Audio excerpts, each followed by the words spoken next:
Just look at it. That's ridiculous. So, as I've been making other videos over the last few months, I've also been gathering 7 of the rarest, strangest smartphones you've ever seen.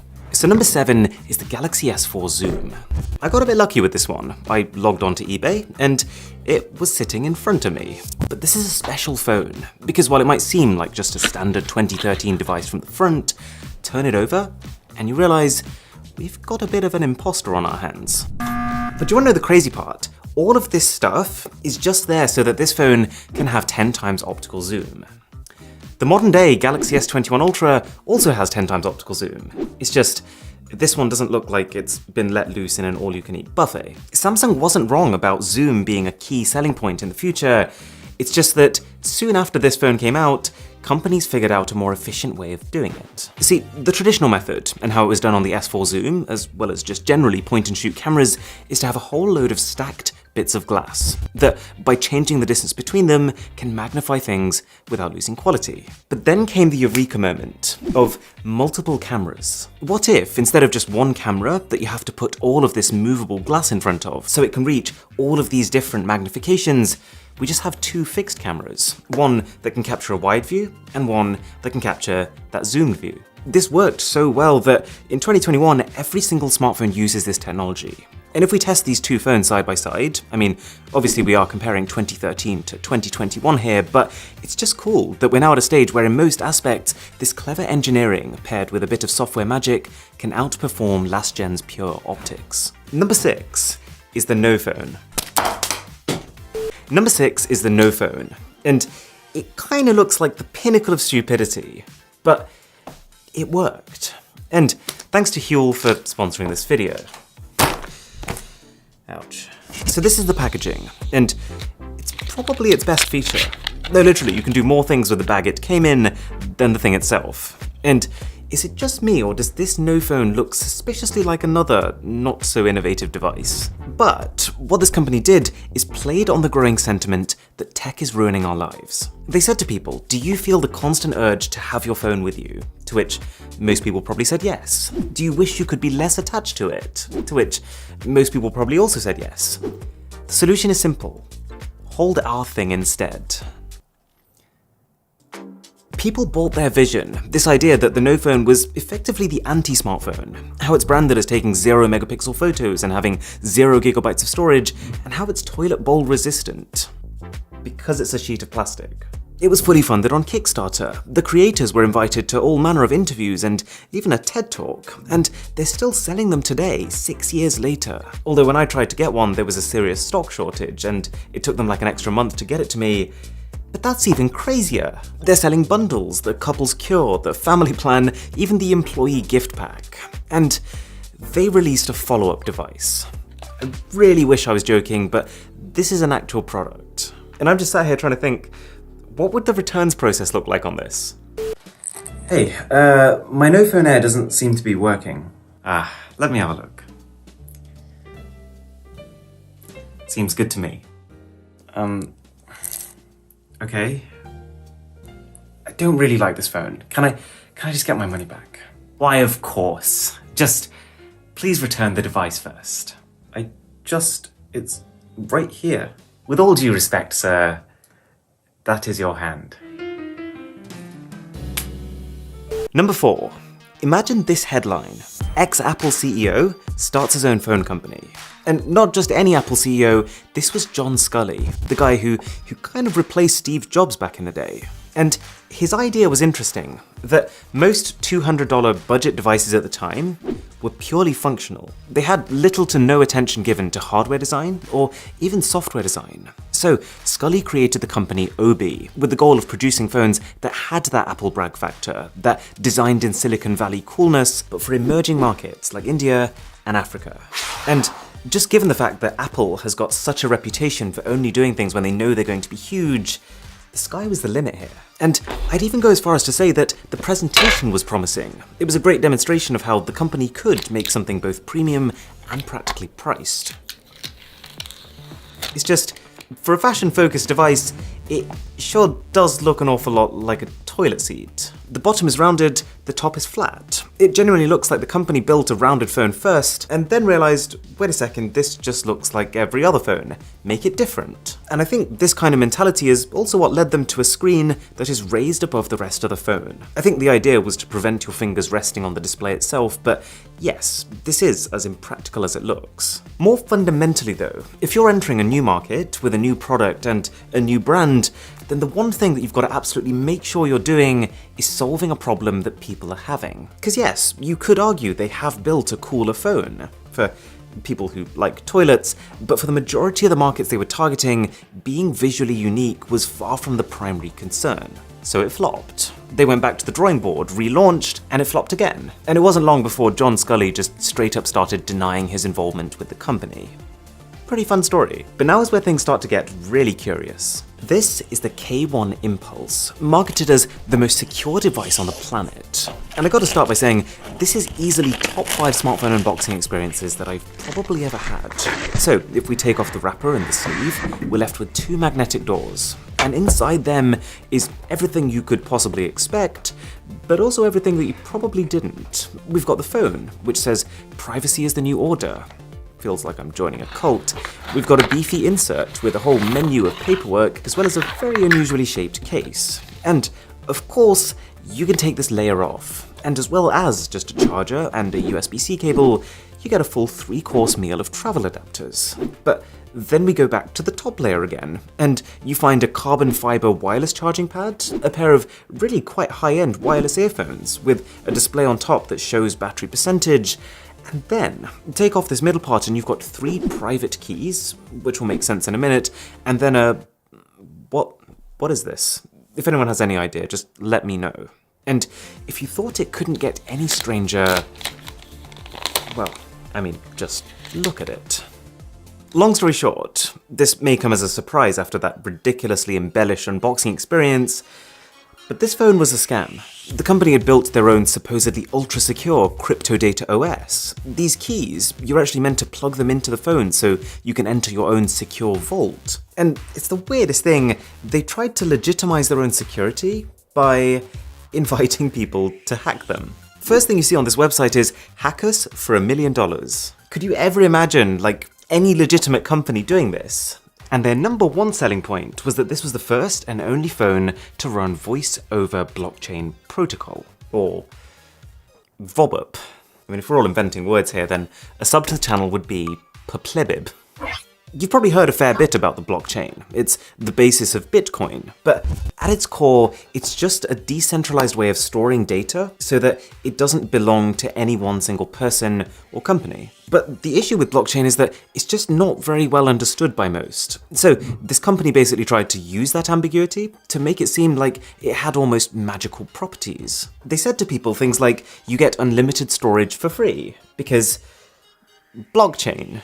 Anyways, just before this phone came out, the guys behind it were suspected of a scam involving cryptocurrency.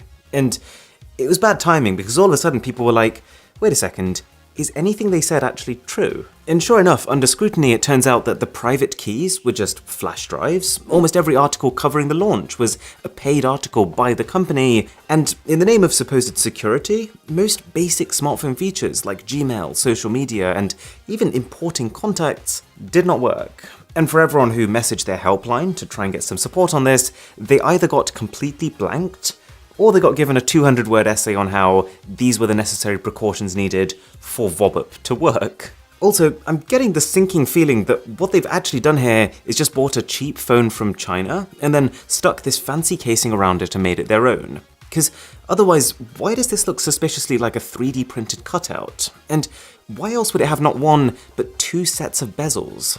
It's very suspicious. And customers soon started to worry that by buying this phone, and by having used it to manage their own cryptocurrency wallets, they'd inadvertently given the company behind this phone full access to their crypto accounts. And so they were worried that this company could effectively steal their money, which they were suspected of in this other scam, and then remotely brick their device with a software update.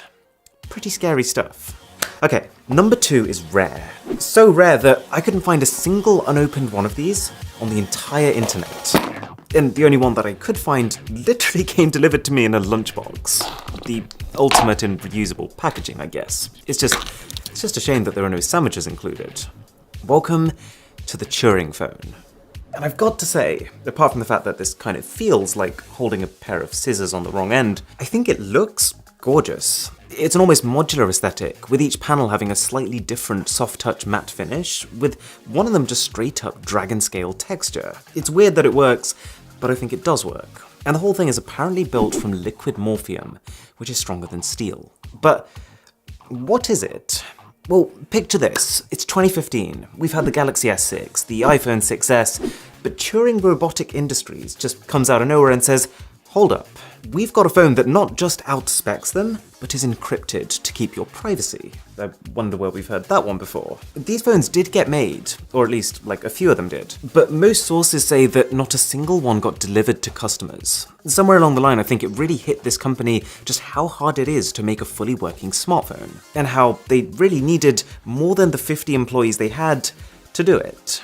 You know, of all markets, I'd be willing to bet that the smartphone market is probably one of the hardest for new companies to enter. It feels like everyone wants a stab at it, but at the same time, 80% of the market is controlled by literally 6 companies. Anyways, where this gets interesting is that after the Turing phone didn't work out, Turing Robotic Industries kind of started to fall into a bit of a downward spiral. They'd lost some of their reputation, so what do? They try to tease an even more extreme phone to stay on people's minds, the Turing Phone Cadenza, with, get this, an IMAX 6K quad camera, a supercapacitor battery paired with a hydrogen fuel cell, and dual Snapdragon 830 chips, which are products that never actually existed.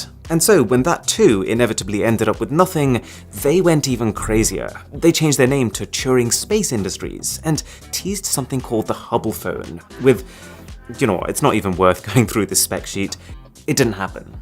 And so the supposed encryption and the liquid morphium that we're getting here, well, I'm having my doubts, but no one's tested it because no one got the phone. If you look at this company's bio, they describe themselves as a mobile technology company which develops technologies based on decentralized authentication methodology using static key exchange with an anonymous key distribution infrastructure. Point is, the one thing to take away from this video is that if a company can't tell you what they're doing for you in simple terms, then there's a pretty good chance that they're trying to hide something. Also, fun fact, I found a Reddit thread from someone who applied to work for these guys, and as part of his interview, he was tasked with doing what seems an awful lot like their job for them. They basically gave him like a 2-week-long assignment, which involved building an app from scratch with a really specific set of functions. Clever, but very sneaky. Okay, finally, the thinnest smartphone in the world. I knew I wanted to see one of these in person. I had no idea how to get one. I set up eBay alerts in case anyone listed one. I've trawled through sites like AliExpress and GearBest, probably once every 2 weeks in case any seller found they still had inventory. Nothing. And so just before I was about to pretty much ditch the entire video idea, I thought, let me just message Vivo, just in case, no expectations. And so I did, and they even warned me like, this is probably not gonna happen, the phone is long discontinued. But 1 month later, I was just doing something completely different, and I got an out-the-blue email saying, we found it. And here we are. So, this is the Vivo X5 Max. It's a pretty understated package for a phone with this prestigious a title. You get the device on top, and then earphones, charger, and manuals. Let's do this. Clearly the outer plastic wasn't built to wait 7 years. Okay, let me give you some perspective. The ROG Phone 5 is 10.3mm thick. The OnePlus 9 is 8.7mm thick. The iPhone 12 mini, this tiny thing, is 7.4mm thick. This is 4.75. The phone feels almost two-dimensional compared to what I'm used to. I'm pretty sure I've had rulers that are thicker than this. But do you want to know the funny part? They've still managed to get a headphone jack on there. You can actually see that the metal trim of the phone is so narrow that they've had to cut into the backplate just so it fits. Which goes to show that if a company wants to put a headphone jack on a phone, they can put a headphone jack on the phone. And the crazy part of this is that this is 2015. Could you imagine if we wanted to build the thinnest phone in the world now, in 2021, with all our performance and efficiency improvements, we could probably make a better phone that's 3.75mm. But it's just that priorities have changed. In 2021, people want advanced camera systems and 5G and big batteries, and all of these things lead to bulkier phones.